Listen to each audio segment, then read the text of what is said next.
Hello everyone, Lewis aka Chakalaka from LV1 Gaming back with another review. This time it is Bravery and Greed. For those that don't know, Bravery and Greed is a roguelite, beat 'em up, multiplayer dungeon crawler. That is a lot of genres, but it is straightforward. Developed by Rekka Games and published by Team 17, the game does serve as a great introduction to the roguelite genre because of how bite-sized the game is. Yet, is Bravery and Greed worth your time? Check out our review to find out.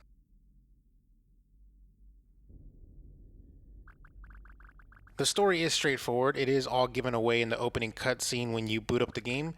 The cutscene plays every time before you even hit the main menu, and it is easy to skip, especially since it really only needs to be seen once. Although the cutscene does get your attention when the character starts off by saying, "Listen up."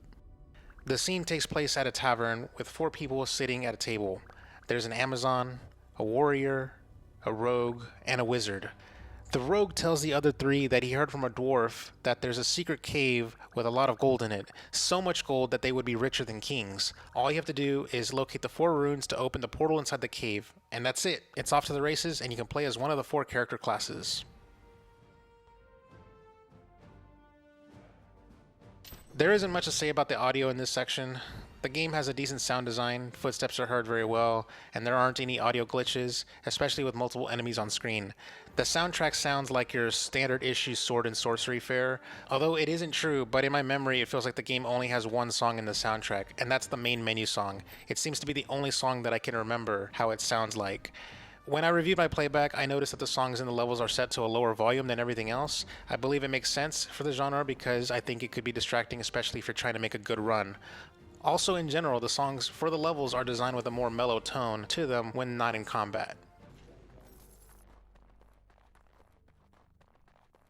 There's also not much to say in this section because the game is either in the category of pixel art or sprite based. Either way, both art styles are not graphically intensive. Seeing this game run at either 1080p or 4K wouldn't produce much of a difference in my opinion.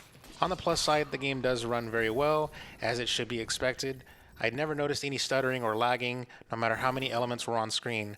I will give credit where credit is due because the game has very good animations, especially with facial expressions. I appreciate that, and for a game that has little dialogue, it is important to express character wherever you can. Bravery and Greed is at its core a simple game. The game opens with a tutorial that takes about 3 minutes and then it lets you go. The game gives you a rundown of how to platform your way around and tells you what buttons do what, A to jump, hold A to jump higher, how to climb, how to drop through platforms, how to attack, etc. The game also has a second tutorial where a character tells you how to play as your character of choice and shows you what's special about them. At their core, all characters have the same moves such as a 3-hit combo, a dash, a projectile, and an aerial attack, etc. However, each character has a special attack and strategies specific to them, and it's a good idea to familiarize yourself with your character class and their styles, especially with their defensive options. The next thing to learn is about the modifiers. It's pretty easy to wrap your head around these things because you can choose whether or not to engage with it or not. At every level, you can pray at an altar that unlocks one of 4 upgrade paths. One can upgrade your health, another can upgrade your offense, another your skill, and the last one can pass along negative effects to enemies. After that, there are 3 items that you can pick up in levels, such as the wand, the boots, and a necklace. Each of these items can give you a specific modifier to your character, such as increasing your speed or giving you a double jump, etc. Finally, there are arcanums. I believe I'm pronouncing that correctly. Every time you die, you unlock an arcanum that you can choose to activate at the start of your run. Some arcanum can make the game harder, some of them easier, and others a little bit of both. One of the arcanums that I chose to activate early on was the ability to be revived at the cost of gold. So now that you have all of that understanding under your belt, you are tasked with beating 5 levels in one run. At the end of each level is a boss fight akin to a Mega Man boss fight. You have to memorize attack patterns and game-winning strategies. I will say that the first level's boss fight felt unreasonably difficult, but I was also about 20-ish minutes into the game, and I was still trying to incorporate all the mechanics into my gameplay, such as dodges and parries. My feeling is probably true because every boss fight that I played after that felt easy. Like, too easy. Ultimately, Bravery and Greed does a good job on the greed part. The game is about going through dungeons, hacking and slashing a bunch of enemies, and looting gold at whatever cost necessary. The game's end scene also brings home the theme of greed at all costs and what it can do to someone. As far as other mechanics, you can spend gold at random merchants in the levels to upgrade yourself. The game is simple, and I appreciate that the game is only 5 levels long. It took me about 2 hours to roll credits, and I think this game has a lot of replayability, especially if you are an achievement hunter. I popped an achievement of beating a boss with less than 100 HP left. There's also an achievement for beating the final level with all Arcanum activated. Although one might feel like the 5 levels are too short for a game, keep in mind that you have to beat all 5 levels in one run without dying in order to beat the game. This isn't a situation where you can beat one level, unlock level 2, and start a new run. So let's just say that if you are on level 4 and then you die, you have to start over and beat every level again in order to collect those runes in order to unlock the 5th level.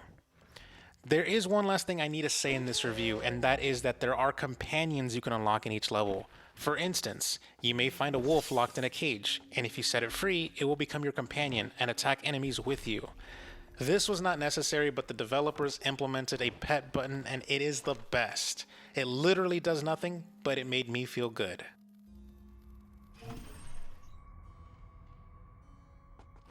This section was not reviewed. The multiplayer will not influence the review score. I simply wanted to add it here to acknowledge that Bravery and Greed has multiplayer.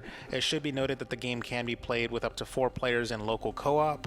In addition, the game has a PvP mode with both 1v1 and 2v2. The game also has a horde mode and an online multiplayer component, which I did not try out or test out for the review. Keep in mind I am reviewing the game as a single player product.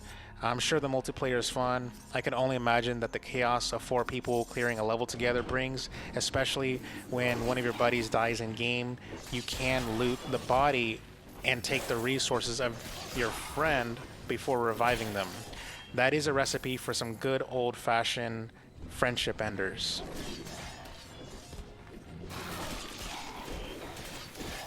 For me, Bravery and Greed was my first roguelite, and I enjoyed my time with it. I appreciated all the smaller things such as the animation, the pet button, and the fact that you can loot your companion's resources. The game is solid and straightforward from the platforming, the combat, and the performance. From a gameplay perspective, the game was not boring. I can't say the same thing about the soundtrack, but it isn't a big deal. Overall, I would say if you never tried roguelites, this would be a good place to start because of how short the game is. You can feasibly play and beat the game in one sitting, or engage with it further to unlock everything and play it with your friends and make a Saturday night out of it. With all that said, this game gets a 7.5 out of 10. Bravery and Greed is out right now on Xbox One, PlayStation 4, Nintendo Switch, and PC. The game retails for $19.99. A review code was provided by the publisher for purposes of review, and this game was reviewed on Xbox Series X. For more games from Team 17, check out our review of Thymesia. You can find me on Twitter at Chocolaka88, and my podcast is Ready Press Play, where you can hear my thoughts on all things gaming. Also, you can find me on this YouTube channel every other Tuesday on Cogs in a Machine, where we do deep dives on specific topics in gaming, as well as every Wednesday on Double XP Podcast. So subscribe here for that and all the other cool stuff we do here as well. Thank you to Team 17 for allowing Level 1 Gaming to do the review. Thank you to everyone for watching. I'm Lewis, and I'm signing out.